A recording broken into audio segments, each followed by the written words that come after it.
আমি মেয়েদের জন্য খুবই সহজভাবে চিকেন পকোড়া বানাচ্ছি। তো দেখুন কত সুন্দর চিকেন পকোড়াগুলো হয়েছে, খুবই সুন্দর, টেস্টি এবং মুচমুচে।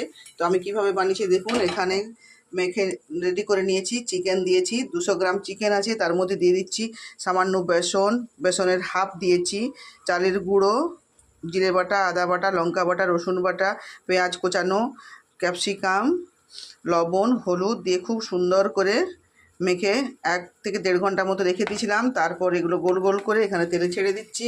ভাজা হয়ে গেছে সুন্দরভাবে, মিডিয়াম আছে, খুব সুন্দরভাবে ভেজে নিয়েছি। এরপর এগুলো তুলে নিচ্ছি, দিয়ে সস দিয়ে পরিবেশন করব। তো কেমন হয়েছে আপনারা বলবেন। আমার চিকেন পকোড়াগুলো কত সুন্দর টেস্টি এবং মুচমুচে হয়েছে দেখুন। তুলে নিচ্ছি। তো আপনারা এইভাবে বানাবেন। সবাই ভালো থাকবেন, সুস্থ থাকবেন, আমার পাশে থাকবেন।